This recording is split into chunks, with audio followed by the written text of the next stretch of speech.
International monetary fund यानी IMF ने भारत को स्टार परफॉर्मर बताया है। IMF ने कहा कि इस साल ग्लोबल ग्रोथ में भारत 16% से अधिक योगदान दे सकता है। डिजिटलीकरण और बेसिक इंफ्रास्ट्रक्चर जैसे प्रमुख क्षेत्रों में अधिक सुधारों के कारण भारत की विकास दर मुताबिक बनी हुई है। IMF के असिस्टेंट डायरेक्टर नाडा चौधरी ने न्यूज एजेंसी PTI से कहा, हम पिछले कुछ समय से देख रहे हैं कि भारत बहुत मजबूत दर से बढ़ रहा है। जब हम समकक्ष देशों को देखते हैं और वास्तविक विकास की बात आती है तो यह स्टार परफॉर्मेंस करने वालों में से एक के रूप में दिखाई देता है। यह सबसे तेजी से बढ़ते हुए बाजारों में से एक है। ग्लोबल ग्रोथ स्लोडाउन का सामना कर रहा है भारत।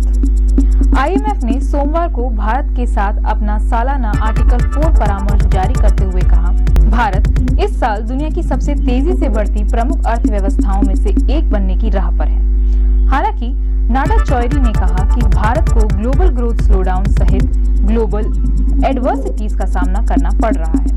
मजबूती से उभरती भारत की अर्थव्यवस्था। IMF ने अपनी रिपोर्ट में कहा कि कोरोना महामारी से भारत की अर्थव्यवस्था मजबूती से उभरी है। वित्त वर्ष 2022 से 23 के दौरान हेडलाइन इन्फ्लेशन कम हो गई है और बजट घाटा कम हो गया है। हालांकि पब्लिक डेट हाई पर बना हुआ है। कई राज्यों में नौकरशाही हावी।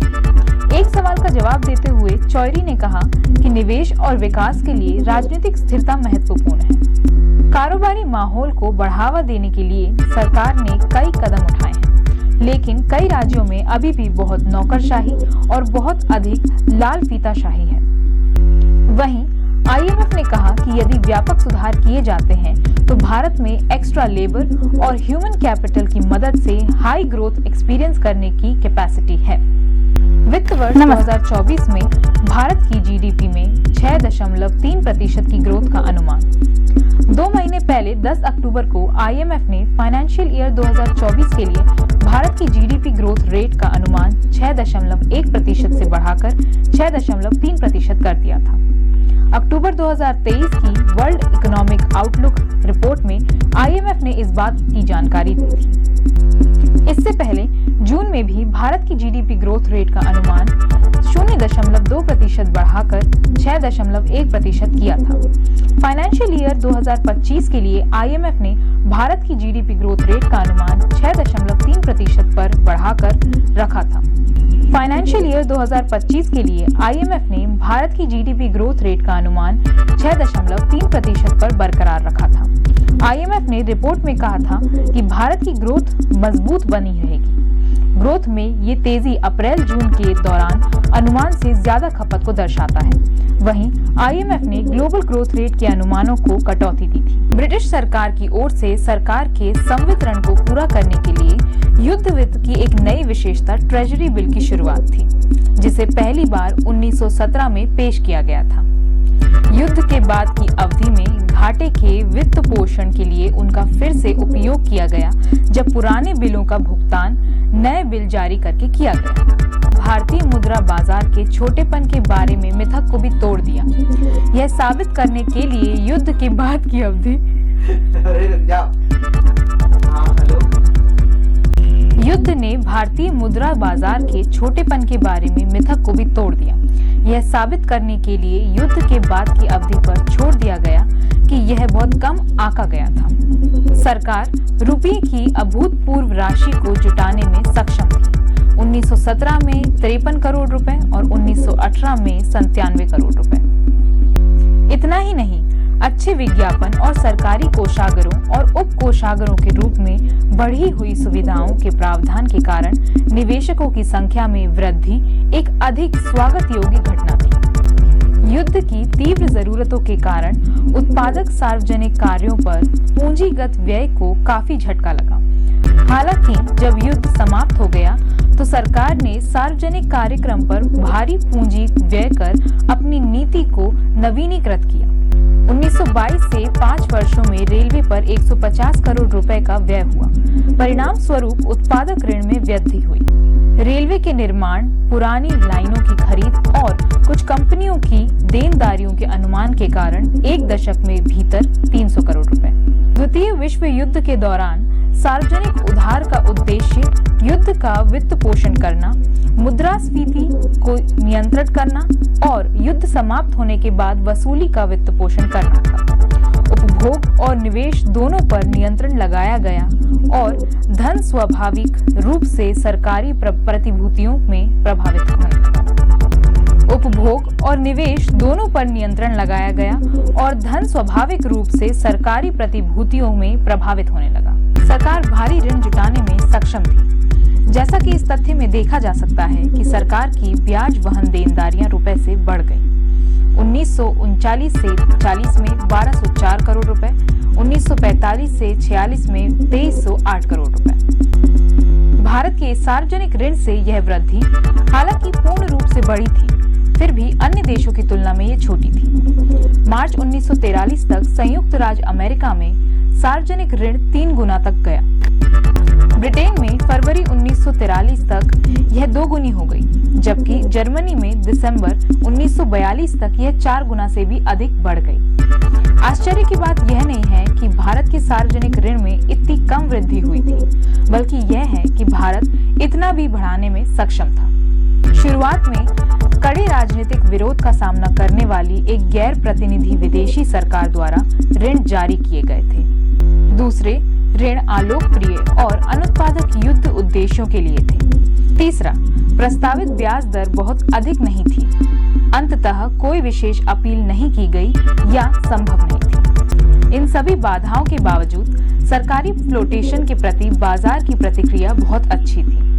इसका कारण यह था कि निरंतर प्रचार के अलावा उधार कार्यक्रम इस प्रकार व्यवस्थित किया गया था कि हर प्रकार की मांग को पूरा करने के लिए जनता को विभिन्न प्रकार की प्रतिभूतियां उपलब्ध कराई जा सकें और इससे सरकार का उधार कार्यक्रम आश्चर्यजनक रूप से सफल हो। हालांकि युद्ध ने भारत के सार्वजनिक ऋण के चरित्र में एक मूलभूत परिवर्तन लाया, क्योंकि स्टर्लिंग ऋण जो 1939 में कुल का लगभग 40% था, लगभग समाप्त हो गया और ऋण लगभग पूर्ण 90% हो गया। हालांकि ये स्वागत योग्य रुझान थे। रुपये के कर्ज में कुछ चिंताजनक विशेषताएं भी दिखी।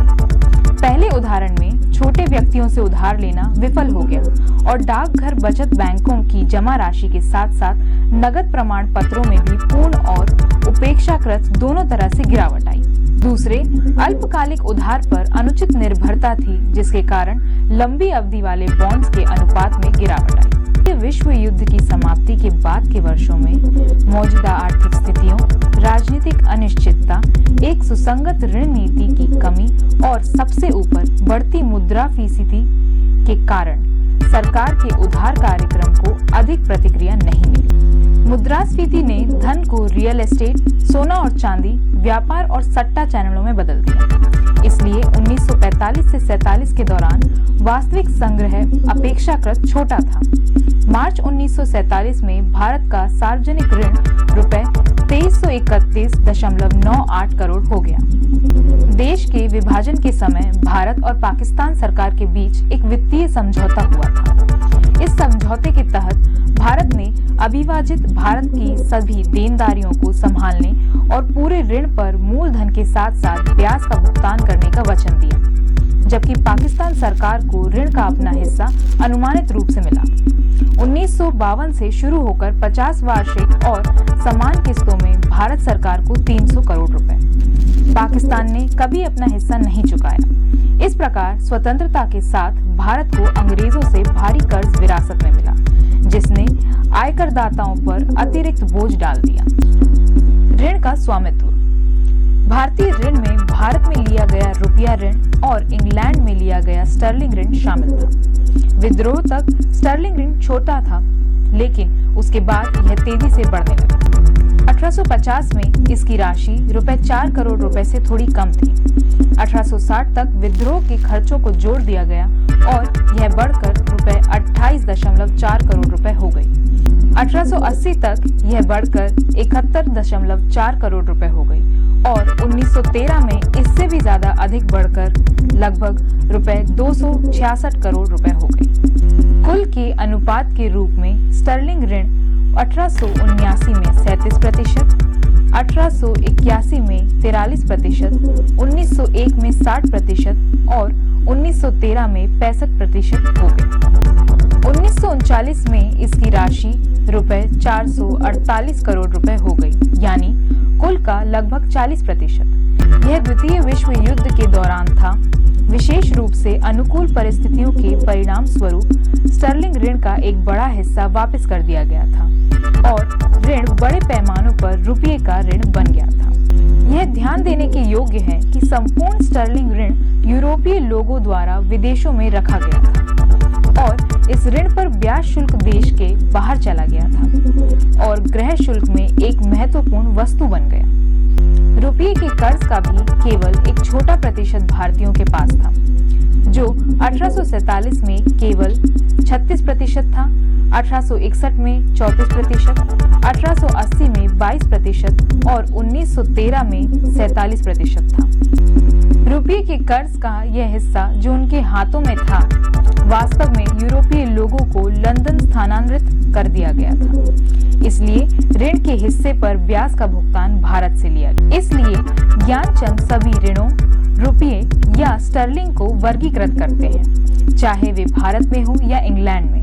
यदि वे गैर भारतीयों द्वारा धारित हैं, तो उन्हें बाहरी श्रेणी में रखते हैं और यदि वे भारतीयों द्वारा धारित हैं, तो उन्हें आंतरिक श्रेणी में वर्गीकृत करते हैं।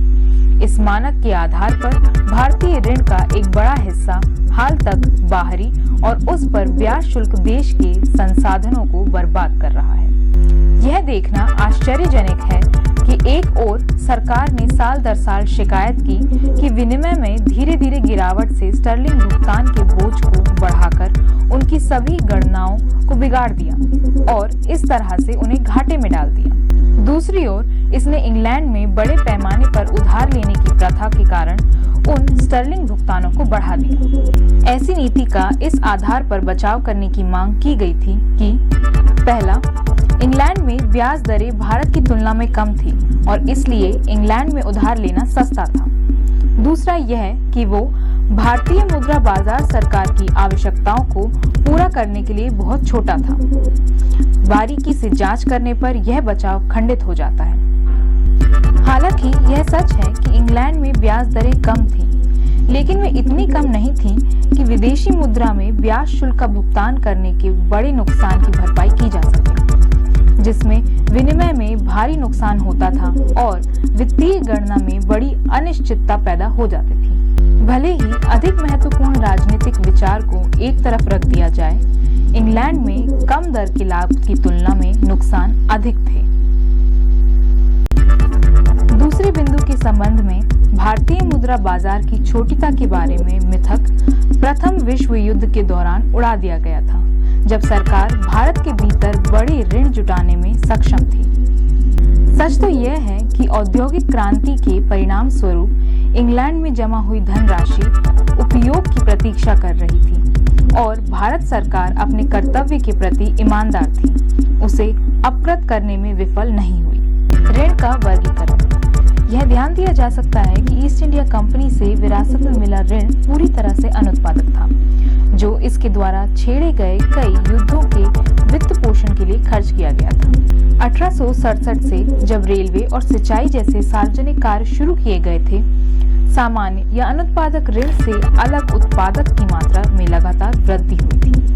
1875 से शुरू किया गया एक वर्गीकरण, लेकिन यह वृद्धि वास्तविक से अधिक सतही थी। वास्तव में हुआ यह था कि उत्पादक कार्यों पर पूंजीगत व्यय की मात्रा को सटीक रूप से दिखाने की दृष्टि से किसी भी वर्ष के अधिशेष राजस्व को सार्वजनिक कार्यों में निवेश किया जाता था, जिसके लिए सरकार अन्यथा उधार लेती। इस प्रकार खर्च किए गए अधिशेष राजस्व को सार्वजनिक कार्य ऋण में शामिल किया गया था, लेकिन उतनी ही राशि सामान्य ऋण से काट ली गई थी। संक्षेप में, साधारण ऋण का एक हिस्सा सार्वजनिक कार्य ऋण में स्थानांतरित कर दिया गया था। इस तरह से वही हस्तांतरण से सामान्य ऋण का बड़ा हिस्सा बहुत छोटे अनुपात में कम हो गया।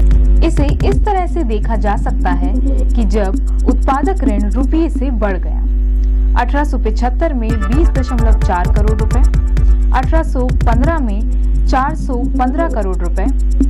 इसी अवधि के दौरान सामान्य ऋण रुपये से कम हो गया, 102 करोड़ से मात्र 3 करोड़ रुपए।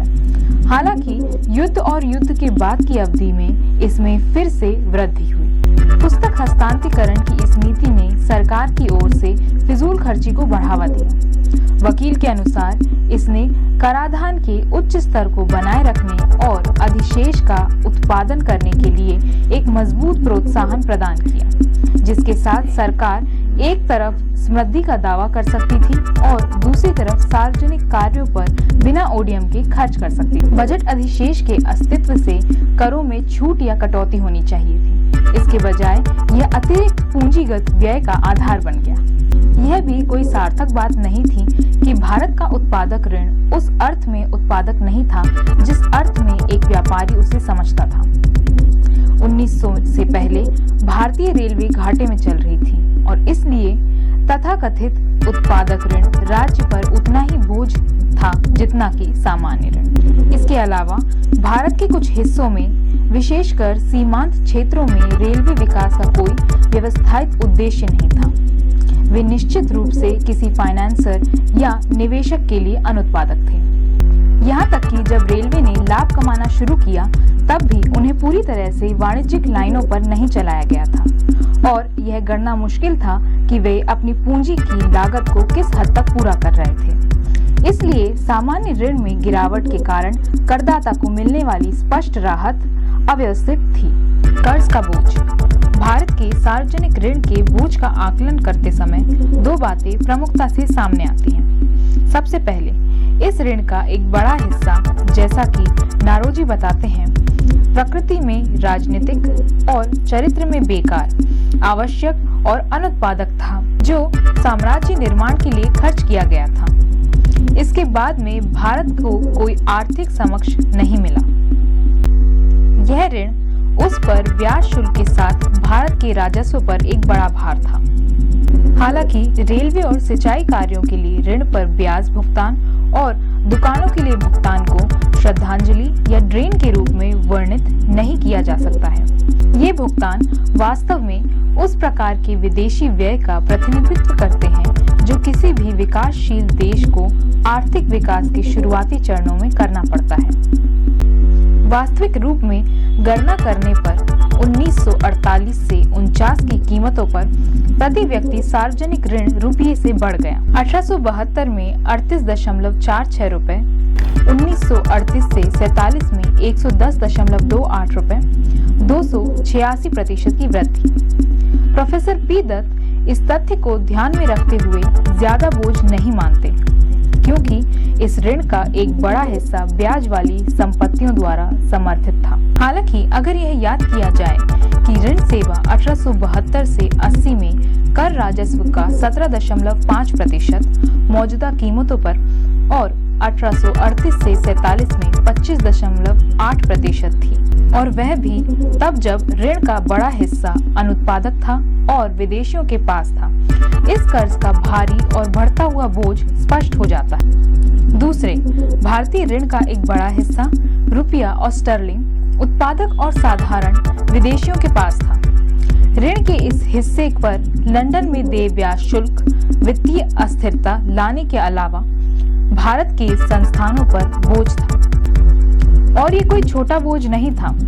के.एन. रेड्डी के अनुसार 1937 तक भारत की राष्ट्रीय आय का 1% अकेले ऋण सेवाओं के माध्यम से देश के बाहर चला जाता था।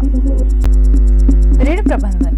प्रथम विश्व युद्ध से पहले भारत सरकार के पास सार्वजनिक ऋण से मुक्ति की कोई निश्चित योजना नहीं थी। 1875 में इंग्लैंड में स्थापित कोई सिंकिंग फंड नहीं था।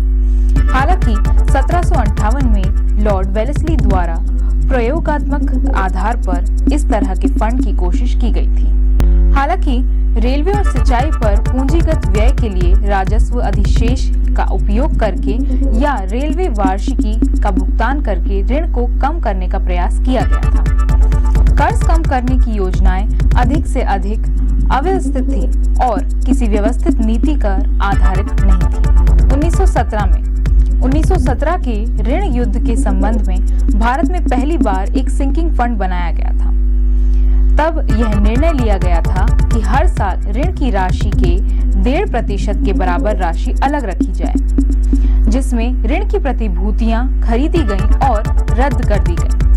1919, 1920 और 1921 के बाद के ऋणों के संबंध में भी यही प्रतिक्रियाएं अपनाई गईं। 1924 से 25 के अपने बजट भाषण में सर बेसिल ब्लैकेट ने भारत के सार्वजनिक ऋण से मुक्ति के लिए स्थिर और सुविचारित सिद्धांतों पर आधारित एक नियमित कार्यक्रम रखा था।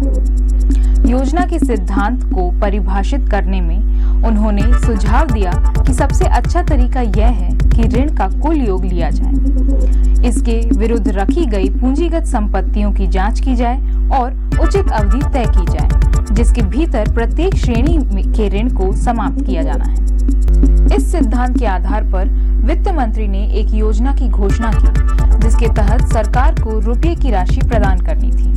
कर्ज में कमी के लिए प्रति वर्ष 4 करोड़ रुपए, 15 प्रति पाउंड स्टर्लिंग को रुपये में परिवर्तित किया जाएगा। इस योजना को 1929 से 30 के अंत तक 5 वर्षों के लिए प्रायोगिक उपाय के रूप में अपनाया गया था। जब इसे आगे बढ़ाया गया और अपरिवर्तित रखा गया, सिवाय इसके कि 1930 से पाउंड को रुपये की नई दर पर परिवर्तित किया गया था। 1930 से नगद प्रमाण पत्रों के संबंध में आवर्ती देयता को पूरा करने के लिए भी पर्याप्त प्रावधान किया जाने लगा, जिसे सरकार के ऋण का हिस्सा भी माना जाने लगा। जैसा कि बेसिल ब्लैकेट ने समझाया, इस डूबती निधि ने कुल ऋण को कम नहीं किया, क्योंकि नए पूंजीगत व्यय का काफी कार्यक्रम था, लेकिन इसके इस अनुत्पादक हिस्से को कम कर दिया। इस संबंध में फंड अपने लक्ष्य की ओर काफी आगे बढ़ गए। स्टर्लिंग ऋण, जो द्वितीय विश्व युद्ध से पहले भारत के सार्वजनिक ऋण का एक बड़ा हिस्सा था, युद्ध के दौरान आंशिक रूप से भारतीय मुद्रा बाजार के बेहतर दोहन के कारण और आंशिक रूप से परिवर्तन के एक निश्चित कार्यक्रम के कारण महत्व कम हो गया। द्वितीय विश्व युद्ध की शुरुआत के बाद से व्यापार के बढ़ते अनुकूल संतुलन, माल और युद्ध सामग्री की खरीद के लिए इंग्लैंड से वसूली के साथ साथ भारत द्वारा लिए गए युद्ध व्यय के अपने हिस्से के कारण बड़ी स्टर्लिंग प्राप्तियां उपलब्ध होने लगी। इन स्टर्लिंग संसाधनों का उपयोग खुले बाजार में गैर संपत्ति योग्य स्टर्लिंग प्रतिभूतियों को खरीदने के लिए किया गया था, जिन्हें रद्द कर दिया गया और उनके साथ स्थान पर रुपया ऋण लिया गया। 1940 में एक अन्य योजना के तहत स्टर्लिंग ऋण धारकों को अपनी हिस्सेदारी को रुपया ऋण में परिवर्तित करने का विकल्प दिया गया था। इस प्रकार 28.5 मिलियन मूल्य को स्टर्लिंग ऋणों को परिवर्तित किया गया। ब्रिटिश सरकार के सहयोग से 90 मिलियन पाउंड की अतिरिक्त राशि अनिवार्य रूप से वापस भेज दी गई, जब उसने ब्रिटेन में रहने वाली स्टर्लिंग ऋण धारकों को बाजार में भारत सरकार को डिलीवरी के लिए ब्रिटिश सरकार को अपनी स्टॉक बेचने के लिए मजबूर करने वाला आदेश जारी किया। भारत सरकार ने अपनी ओर से स्टर्लिंग स्टॉक रखने वाली भारतीयों को इसे रिजर्व बैंक को बेचने के लिए मजबूर कर दिया। इन परिचालनों के परिणाम स्वरूप कुछ वर्षों की अवधि के भीतर लगभग 100 वर्षों की अवधि में लिए गए 450 करोड़ स्टर्लिंग ऋण समाप्त हो गए और भारतीय ऋण लगभग पूरी तरह से 1 रुपये का ऋण बन गया। बाहरी स्टर्लिंग ऋण को आंतरिक रुपया ऋण में परिवर्तित करके भारत ने भारत की बाहरी पिछले स्टर्लिंग धारकों को ब्याज भुगतान की बर्बादी से बचाया। रुपये के ऋण पर कम दर के कारण सरकार को ब्याज में थोड़ी बचत हुई। रिजर्व बैंक को पहले की तुलना में बाहरी परिसंपत्तियों का कुछ कम अनुपात रखने में सक्षम बनाने से वित्तीय रूप से भारत की स्थिति काफी मजबूत हो गई। स्टर्लिंग स्टॉक को रुपया प्रतिभूतियों में बदलने से भारत में गिल्ट धारित प्रतिभूतियों के लिए बाजार का विस्तार हुआ। हालांकि सबसे बड़ा लाभ यह था कि इससे भारत और इंग्लैंड के बीच अधिक वित्तीय समानता हुई और इससे इस देश की मौद्रिक स्थिति बेहतर हुई। स्वतंत्रता के बाद भारत का सार्वजनिक ऋण योजना बनाने से हमारे देश के वित्तीय संसाधनों पर दबाव पड़ना निश्चित था। वास्तव में किसी भी विकास योजना में तनाव का एक माप अंतर्निहित होता है। परिभाषा के अनुसार एक योजना निवेश को उससे ऊपर उठाने का एक प्रयास है जो अन्यथा होता। इसका तात्पर्य यह है कि आवश्यक संसाधनों को सुरक्षित करने के लिए तदनुरूप बड़े प्रयास आवश्यक हैं। इस दृष्टिकोण से भारत में आर्थिक नियोजन के आगमन के साथ संसाधन जुटाने का कार्य महत्वपूर्ण होने के साथ साथ अत्यावश्यक भी हो गया। अब से राजस्व बढ़ाने के लिए सार्वजनिक उधार लेना सरकार की आर्थिक नीति का एक अभिन्न अंग बन गया था और साथ ही लोगों को उसे बड़े उद्देश्य के बारे में बताना जिसके लिए ऋण लिया जा रहा था और सबसे बड़ा संवादित पैमाने पर विकास कार्यक्रम में उनकी भागीदारी को सुविधाजनक बताना। 1951 के बाद से भारत का सार्वजनिक ऋण तेजी से बढ़ा। भारत सरकार की कुल ब्याज वहन देनदारियां रुपये से बढ़ गई। 1951 में 2523 करोड़ रुपए, 1966 में 10,796 करोड़ रुपए, पहली योजना में 27%, दूसरी में 57% और तीसरी योजना में 70% की वृद्धि दर्शाता है। तीनों योजनाओं की अवधि को मिलाकर भारत सरकार के सार्वजनिक ऋण में 327% की वृद्धि देखी गई। गौरतलब है कि भारत का विदेशी कर्ज और भी तेजी से बढ़ा। 1951 में 50 करोड़ रुपए से 1966 में 2629 करोड़ रुपए हो गया, जो पहली योजना में 3 गुना से थोड़ा कम, दूसरी में 6 गुना से अधिक और तीसरी योजना में 3 गुना से थोड़ा कम की वृद्धि दर्शाता है। इस ऋण का बड़ा हिस्सा, लगभग आधा, संयुक्त राज्य अमेरिका के पास था। उसके बाद यूएसएसआर, पश्चिम जर्मनी, ब्रिटेन, जापान और अन्य देशों का था। भारत के सार्वजनिक ऋण में यह अभूतपूर्व वृद्धि संसद के अंदर और बाहर दोनों जगह बहुत प्रतिकूल टिप्पणी का विषय थी। कुछ इलाकों में यह धारणा थी कि सरकार अत्यधिक उधार ले रही है, कि कर्ज का बोझ दिन ब दिन बढ़ता जा रहा है और जैसा कि C.H. भाभा ने चेतावनी दी थी, संतुष्टि की कोई भी गलत भावना हमें तेजी से बहुत खतरनाक रास्ते की ओर ले जा सकती है। संसद की प्रांकलन समिति ने भारतीय संविधान के अनुच्छेद 292 के तहत सरकार की उधारी के लिए वैधानिक सीमा निर्धारित करने का भी सवाल उठाया था। हालांकि बढ़ते कर्ज के बारे में इतना अधिक चिंता का कोई खास मतलब नहीं। चार्ल्स व्हिटलेसी बताते हैं, 1690 से लेकर 1815 में नेपोलियन युद्धों के अंत तक 125 वर्षों की अवधि के दौरान इंग्लैंड के राष्ट्रीय ऋण में लगातार वृद्धि हुई थी और उस समय इसकी पर्याप्तता राष्ट्रीय आय के स्तर से दोगुनी थी। और फिर भी इन वर्षों के दौरान ग्रेट ब्रिटेन में औद्योगिक क्रांति को सफलतापूर्वक बढ़ावा दिया गया।